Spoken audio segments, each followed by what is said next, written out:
Mes amours, j'espère que vous avez passé de super belles fêtes de Noël et aujourd'hui on se retrouve pour un nouvel épisode, le dernier de cette année.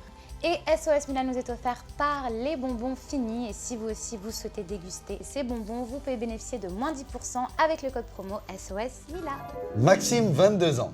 Quand je couche avec une fille, je prends uniquement du plaisir quand je la touche. Je n'aime pas être touché. Ma copine me dit que je suis pas normal. Vous en pensez quoi? C'est que je pense que c'est un éjaculateur précoce.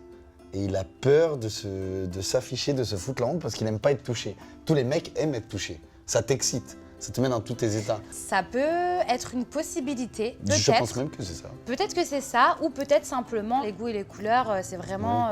Ou c'est quelqu'un de très généreux, il aime que donner du plaisir. Moi, je pense que ça peut arriver. Après, le cas contraire du style qu'il aimait que recevoir et pas donner... Ça arrive aussi, mais... Je sais pas qu'il est pas normal. Je pense... là, parce que c'est son plaisir à lui, donc on peut pas dire que la personne est il est pas trop perso, au contraire. C'est rare. C'est rare qu'un mec n'aime pas se faire toucher, voilà. Il est peut-être extrêmement généreux, ou il est précoce, ou alors je ne sais pas. Mais en tout cas, il était tout à fait normal, mon petit Maxime. Ouais, moi je trouve pas que tu ne sois pas normal. C'est juste que voilà, tu préfères donner plutôt que recevoir. Donc ne te prends pas la tête plus que ça, quoi.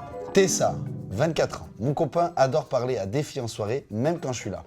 Comment lui faire comprendre que ça me gêne sans passer pour une fille jalouse? C'est une blague. Après, t'as le droit d'être jaloux, c'est dans ton droit. Non, mais c'est... Déjà.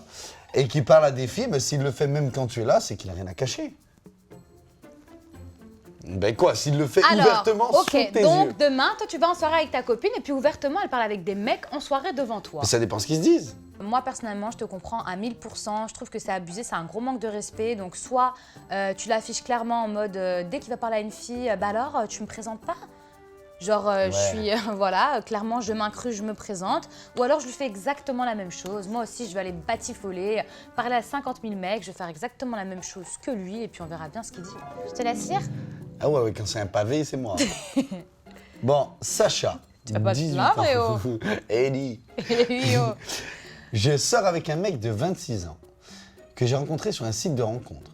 On s'aime vraiment beaucoup, sauf que je lui ai menti en lui disant que j'avais déjà 19 ans quand on s'est rencontrés. J'ai essayé de lui dire, mais impossible, car il m'a déjà dit que si j'avais eu 18 ans, il n'aurait même pas tenté quelque chose. Maintenant, je n'ose plus, car j'ai peur de sa réaction. Que faire? Bah maintenant, si tu es à un stade avancé de la relation, t'as qu'à lui dire. S'il t'aime et qu'il tient à toi, on n'est pas à une année près. Non mais encore tant que tu es majeur, tant que vous êtes tous les deux majeurs. Oh bah oui, hein, franchement. Bah pas de souci. Et puis l'amour n'a pas d'âge. Hein. Non mais Sacha, moi je m'attendais à ce qu'il y ait 5 ans d'écart sur lesquels tu lui avais menti. Il y a une année d'écart. Ouais. Puis lui, c'est un peu un hypocrite. Mais oui, parce si tu avais 18 ans, t'as 19 ans, hein, et oh. Attends. Ouais, c'est pas ouf non plus. Quoi. Mais moi, je lui dirais. Bah oui. S'il l'aime, il l'aime. Qu'elle ait 18 ans ou 19 ans, ça ne change pas la personne. Ouais, c'est que des chiffres. À un an près, c'est rien du tout. Franchement, Sacha, suis le conseil de Julien, dis-lui clairement les choses. Ou tu sais quoi, laisse ta carte d'identité traîner, ton passeport. Ouais, mais s'il t'aime, il restera avec toi. C'est bidon, c'est que 1 an d'écart, donc c'est pas très grave. Et puis au moins, pars en voyage avec lui, il va te demander ta date de naissance ou les passeports. Voilà, pour réserver les billets, il sera bien obligé de lui donner la vraie date de naissance. Et vu que vous serez en vacances derrière, la pilule pourra mieux passer. Exactement. Voilà le meilleur des conseils qu'on puisse te donner. Sacha, on t'embrasse et bon courage. Et courage à toi. Tara, 18 ans. Ça fait depuis un moment que j'aime un garçon, mais il ne veut pas se mettre en couple avec moi. Uniquement sex friend. Pourtant, dès que je couche ou dès que je me mets en couple avec un autre garçon, il me fait des crises de jalousie. Et je ne comprends plus rien, aidez-moi.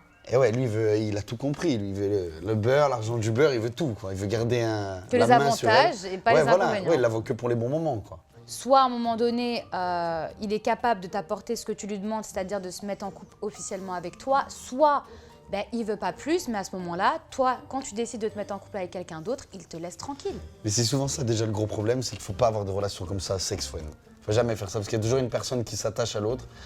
Ça m'est arrivé et malheureusement, après derrière, tu ne peux pas donner à la personne ce qu'elle veut. Mais c'est pas pour autant que moi, je l'empêchais de ne pas faire sa vie derrière. C'est égoïste. Ouais, je trouve tu peux pas garder la main comme ça sur une fille si tu n'arrives pas à te dire oui, je suis avec elle et je vais l'assumer. Donc non, tu dois la laisser vaquer ses occupations, à faire ce qu'elle veut, à rencontrer qui elle veut, se mettre avec qui elle veut. Tu peux pas tout avoir dans la vie. Je suis d'accord. Donc aidez-moi. Propose-lui que vous mettiez ensemble. Ou sinon, bah, passe à autre chose et arrête cette relation de sexe friend. Tara, tu lui laisses le choix, tu lui mets un ultimatum, tu lui dis, soit on se met en couple, soit tu n'es pas prêt, mais à ce moment-là, moi, le jour où je me mets en couple avec quelqu'un d'autre, toi, tu n'as plus ton mot à dire. Ça allait vite, hein? Ouais, ça t'a plu? Ouais, vraiment. Vraiment, j'ai kiffé. Hein. Et bon, bah écoute, c'est également le dernier épisode de cette année. C'est le Le dernier. meilleur pour la fin, comme on dit. Mes amours, on se retrouve l'année prochaine pour des nouveaux épisodes d'SOS Mila en compagnie des nouveaux invités et plein de surprises. Et on vous souhaite une très très bonne année 2019. Passez de bonnes fêtes de fin d'année.